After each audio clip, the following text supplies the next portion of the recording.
ओम श्री गणेशाय नमः। श्री शिव महापुराण तृतीय शतरुद्र संहिता 31वां अध्याय। इस अध्याय में हम जानेंगे शिव जी के भिक्षुवर अवतार का वर्णन। नंदीश्वर बोले, हे मुनि श्रेष्ठ, हे विप्र, अब मैं शिव जी के उस अवतार का वर्णन करूंगा जिसे किसी नारी के संदेह का निवारण करने के लिए उन्होंने अपने भक्त पर दया करके ग्रहण किया था। उसे आप सुनिए। विदर्भ नगर में धर्मात्मा, सत्यशील तथा शिव भक्तों से प्रेम करने वाला सत्यरथ नामक एक राजा था। हे मुने, धर्म पूर्वक पृथ्वी का पालन करते एवं शिव धर्म से सुख पूर्वक निवास करते हुए उस राजा का बहुत समय बीत गया। किसी समय उसके नगर को अवरुद्ध करने वाले बहुत सी सेना से युक्त तथा बल से उन्मत्त शालव संख्यक क्षत्रिय वीरों के साथ उस राजा का घोर युद्ध हुआ। उन शाल्व वीरों के साथ भयानक युद्ध करके नष्ट हुए पराक्रम वाला वह विदर्भ राजा देवयोग से उनके द्वारा मार दिया गया। शाल्वियों के द्वारा रणभूमि में उस राजा के मारे जाने पर उसके बचे हुए सैनिक भय से व्याकुल होकर मंत्रियों के साथ भाग गए। हे मुने, उसके बाद उस राजा की गर्भवती रानी शत्रुओं के द्वारा घिरी होने पर भी रात्रि के समय बड़े यत्न से नगर से बाहर चली गई। शोक से संतप्त वह रानी राजधानी से निकलकर शिव के चरण कमलों का ध्यान करती हुई पूर्व दिशा की ओर बहुत दूर चली गई। इस प्रकार शिव जी की दया से सुरक्षित हुई वह रानी नगर से बहुत दूर जा पहुंची और उसने प्रातः काल के समय वहां पर एक स्वच्छ सरोवर को देखा। वहां आकर राजा की उस सुकुमारी पत्नी ने शोक से व्याकुल हो विश्राम के लिए उस सरोवर के तट पर एक छायादार वृक्ष का आश्रय लिया। वहां पर रानी ने देववश शुभ ग्रहों से युक्त मुहूर्त में सर्व लक्षण संपन्न दिव्य पुत्र को जन्म दिया। उसी समय भाग्यवश प्यास से व्याकुल हुई उस सद्योजात शिशु की माता वह रानी ज्यों ही जल लेने के लिए सरोवर में उतरी कि जल में स्थित ग्राह ने उसे पकड़ लिया। भूख एवं प्यास से अत्यधिक व्याकुल तथा पिता एवं माता से रहित वह नवजात बालक सरोवर के किनारे रोने लगा। हे मुने, उत्पन्न होते ही भूख प्यास से व्याकुल हो रोते हुए उस नवजात शिशु पर सर्वांतर्यामी तथा सर्वरक्षक वे महेश्वर दयाद्र हो उठे। उसी समय कष्ट दूर करने वाले भगवान के द्वारा मन से प्रेरित की गई एक भिखारिन वहां अकस्मात आ पहुंची। अपने 1 वर्ष के पुत्र को लिए हुए उस विधवा ने उस रोते हुए अनाथ बच्चे को वहां देखा।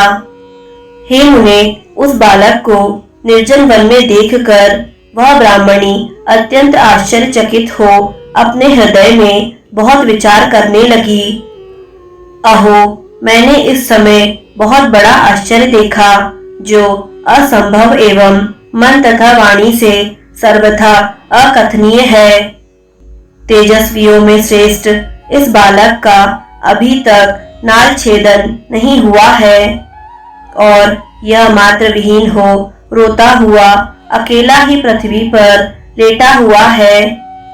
यहाँ तो इसकी सहायता करने वाले इसके माता पिता आदि कोई नहीं है। इसमें क्या कारण हो सकता है? अहो, देवबल बड़ा प्रबल है। यह न जाने किसका पुत्र है, इसे जानने वाला भी यहाँ कोई नहीं है जिससे इसके जन्म के विषय में मैं पूछूं। मुझे तो इस पर बहुत ही दया आ रही है। मैं अब इस बालक का अपने औरस पुत्र की भांति पालन करना चाहती हूँ, परंतु इसके कुल और जन्म आदि का ज्ञान न होने से इसे छूने का साहस नहीं होता। नंदीश्वर बोले, जब वह श्रेष्ठ ब्राह्मणी अपने मन में इस प्रकार विचार कर ही रही थी। उसी समय भक्त वत्सल शिव जी ने बड़ी दया की। सदैव महान लीलाएं करने वाले, स्वयं उपाधि रहित तथा भक्तों को हर प्रकार का सुख देने वाले उन महेश्वर ने उस समय भिक्षुक का रूप धारण कर लिया। भिक्षुक रूपधारी वे परमेश्वर वहां सहसा आए, जहां उस बालक के विषय में जानने की इच्छा वाली संदेहग्रस्त ब्राह्मणी विद्यमान थी। तब अभिज्ञात गति तथा दया सागर उन भिक्षुक रूपधारी भगवान शंकर ने हंसकर उस ब्राह्मण पत्नी से कहा। भिक्षु श्रेष्ठ बोले, हे ब्राह्मणी, तुम अपने मन में शंका मत करो और दुखी मत हो। तुम अपने पुत्र तुल्य इस पवित्र बालक की प्रसन्नता पूर्वक रक्षा करो। थोड़े ही समय के उपरांत इस बालक से तुम्हारा परम कल्याण होने वाला है। अतः सब प्रकार से इस महातेजस्वी शिशु का पालन पोषण करो। नंदीश्वर बोले, भिक्षुक रूप धारण करने वाले करुणा सागर शिव जी ने जब इस प्रकार कहा, तब ब्राह्मणी ने प्रेम के साथ आदर पूर्वक उनसे पूछा। ब्राह्मणी बोली, मैं आपकी आज्ञा से अपने पुत्र के समान इस बालक की रक्षा करूंगी तथा भरण पोषण करूंगी, इसमें संदेह नहीं है। आप मेरे भाग्य से ही यहाँ पधारे हैं। फिर भी मैं आपसे सत्य सत्य विशेष रूप से जानना चाहती हूँ कि यह कौन है, यह किसका पुत्र है और यहाँ आए हुए आप कौन हैं? हे भिक्षुवर, हे प्रभु, मुझे बारंबार ऐसा ज्ञात हो रहा है कि आप दया सागर भगवान शिव हैं और यह शिशु पूर्व जन्म में आपका भक्त था। किसी कर्म के दोष से यह इस अवस्था को प्राप्त हुआ है। उसे भोग कर आपकी कृपा से यह पुनः परम कल्याण को प्राप्त करेगा। आपकी माया से मोहित हुई मैं अपना मार्ग भूलकर इधर आ गई, जिससे ज्ञात होता है कि इसके पालन करने के लिए आपने ही मुझे यहाँ भेजा है। नंदीश्वर बोले, शिव जी के दर्शन से ज्ञान को प्राप्त हुई तथा विशेष रूप से जानने की इच्छा वाली उस ब्राह्मणी से भिक्षु रूपधारी शिव ने कहा। भिक्षुवर बोले, हे विप्र पत्नी, इस सर्वमान्य बालक का पूर्वकालीन इतिहास तुमसे प्रसन्नता पूर्वक कह रहा हूँ। हे अनघे, तुम प्रेम पूर्वक इसे सुनो। यह बालक शिव भक्त, बुद्धिमान तथा अपने धर्म में निरत रहने वाले विदर्भराज सत्यरथ का पुत्र है। हे ब्राह्मणी, सुनो। राजा सत्यरथ शत्रुशाल्वियों द्वारा युद्ध में मार डाले गए, जिससे अत्यंत भयभीत हुई उनकी पत्नी रात्रि में शीघ्रता से अपने घर से निकल गई। उन्होंने इस वन में आकर प्रातःकाल होते होते इस पुत्र को जन्म दिया, किंतु प्यास लगने से वह सरोवर में उतरी। तब दुर्भाग्य से ग्राह ने उन्हें अपना ग्रास बना लिया। नंदीश्वर बोले, इस प्रकार उन्होंने बालक की उत्पत्ति, उसके पिता का संग्राम में मरण एवं ग्राह द्वारा उसकी माता की मृत्यु के विषय में उससे कहा। हे मुनीश्वर, तब वह ब्राह्मणी अत्यंत विस्मित हुई और उसने ज्ञानी तथा सिद्ध स्वरूप उन भिक्षुक से पुनः पूछा। ब्राह्मणी बोली, हे भिक्षु, इस राजपुत्र का श्रेष्ठ पिता उत्तम उत्तम भोग करते हुए भी इन शूद्र शाल्वों के द्वारा किस प्रकार मारा गया, और ग्राह ने इस शिशु की माता को शीघ्र क्यों ग्रास बना लिया, जिसके कारण यह जन्म से अनाथ एवं बंधु रहित हो गया। हे भिक्षु, मेरा यह पुत्र भी परम दरिद्र तथा भिक्षुक क्यों हुआ? किस उपाय से मेरे ये दोनों पुत्र सुखी होंगे यह बताइए। नंदीश्वर बोले, उस ब्राह्मणी का यह वचन सुनकर भिक्षु रूपधारी उन परमेश्वर ने प्रसन्न चित्त होकर हंसते हुए उससे कहा। भिक्षु वर्य बोले, हे विप्र पत्नी, मैं तुम्हारे सभी प्रश्नों का उत्तर विशेष रूप से दे रहा हूँ। तुम सावधान होकर इस उत्तम चरित्र का श्रवण करो। विदर्भ देश का राजा जो इस बालक का पिता था, वह पूर्व जन्म में पांड्य देश का श्रेष्ठ राजा था। संपूर्ण उपद्रवों का नाश करने वाला वह शिव भक्त राजा संपूर्ण पृथ्वी का पालन करता हुआ अपनी प्रजा को प्रसन्न रखता था।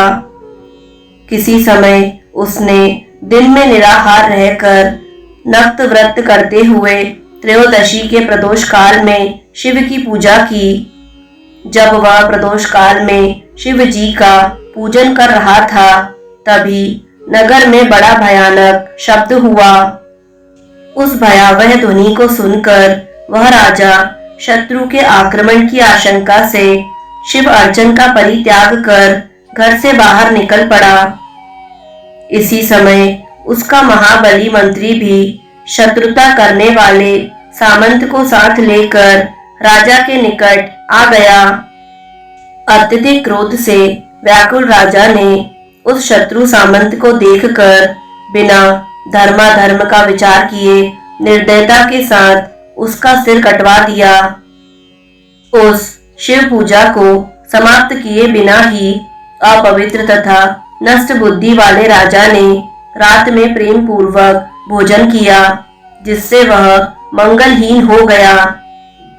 उसके पश्चात इस जन्म में वह विदर्भ देश का शिव भक्त राजा हुआ, किंतु पूर्व जन्म में शिव अर्चन में होने वाले पाप के कारण शत्रुओं ने राज्य सुख भोग के समय ही उसका वध कर दिया।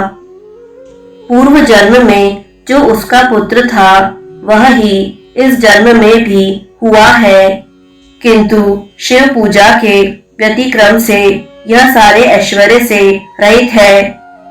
इसकी माता ने पूर्व जन्म में अपनी सौत को छल से मरवा दिया था। उस पाप से इस जन्म में उसे ग्राह ने निकल लिया। हे ब्राह्मणी, मैंने इन सब का सारा वृत्तांत तुमसे कह दिया। भक्ति पूर्वक शिव की अर्चना न करने वाले मनुष्य दरिद्र हो जाते हैं। तुम्हारा यह पुत्र पूर्व जन्म में श्रेष्ठ ब्राह्मण था। इसने यज्ञ आदि सुकर्म किए नहीं, केवल प्रतिग्रहों को लेने में ही अपना जीवन बिता दिया। हे ब्राह्मणी, इसीलिए तुम्हारा पुत्र दरिद्र हुआ है।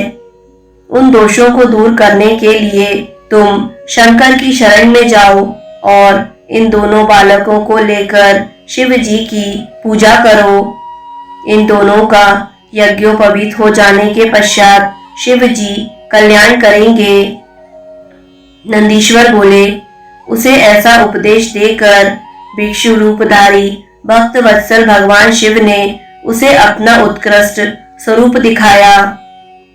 इसके बाद वह ब्राह्मणी उन भिक्षु श्रेष्ठ को शिव जानकर उन्हें भली भांति प्रणाम करके प्रेम पूर्वक गदगद वाणी में उन प्रभु की स्तुति करने लगी। उसके बाद विप्र पत्नी के देखते देखते भिक्षु रूपधारी वे भगवान शिव शीघ्र ही वहीं अंतर ध्यान हो गए। भिक्षुक के चले जाने पर ब्राह्मणी को विश्वास हो गया और उस लड़के को लेकर वह अपने पुत्र सहित घर चली गई। एक चक्रा नामक रमणीय ग्राम में निवास करती हुई वह ब्राह्मणी उत्तम अन्नों से अपने पुत्र तथा राजपुत्र का पालन करने लगी।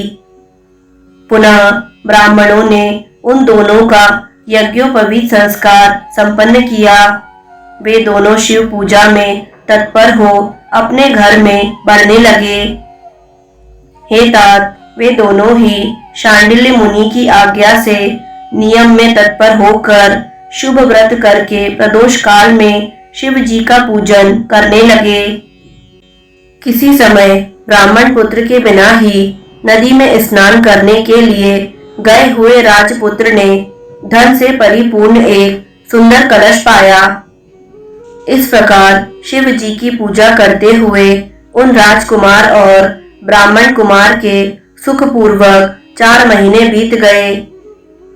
इसी रीति से अत्यंत प्रसन्नता से पुनः शिव जी का पूजन करते हुए उन दोनों का उस घर में 1 वर्ष व्यतीत हुआ। हे मुने, 1 वर्ष बीत जाने पर वह राजपुत्र एक दिन उस ब्राह्मण पुत्र के साथ सर्वव्यापक शिव की कृपा से वन प्रांत में जा पहुंचा और अकस्मात वहां पर आई हुई तथा उसके पिता द्वारा प्रदत्त गंधर्व कन्या से विवाह करके अकंटक राज्य करने लगा। जिस ब्राह्मणी ने अपने पुत्र के समान उसका पालन पोषण किया था, वही उसकी माता हुई तथा वह ब्राह्मण पुत्र उसका भाई हुआ। इस प्रकार शिव जी की आराधना करके धर्मगुप्त नामक वह राजपुत्र विदर्भ नगर में उस रानी के साथ सुख उपभोग करने लगा।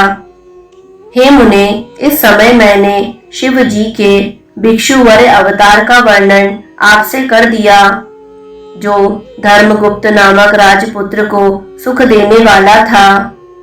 यह आख्यान निष्पाप, पवित्र करने वाला, महान धर्म, अर्थ, काम तथा मोक्ष का साधन एवं संपूर्ण मनोरथों को पूर्ण करने वाला है। जो सावधान होकर इसे नित्य सुनता अथवा सुनाता है, वह समस्त इच्छित भोगों को भोग कर अंत में शिवपुर को जाता है। इस प्रकार श्री शिव महापुराण के अंतर्गत तृतीय शतरुद्र संहिता में भिक्षुवर शिव अवतार चरित्र वर्णन नामक 31वां अध्याय पूर्ण हुआ। दोस्तों, यदि आपको शिव महापुराण का यह अध्याय पसंद आया तो वीडियो को लाइक करें। शतरुद्र संहिता के अगले अध्याय निरंतर सुनने के लिए YouTube चैनल आध्यात्मिक कथाएं को सब्सक्राइब करें और बेल आइकन पर प्रेस करें। कमेंट में हर हर महादेव अवश्य लिखें।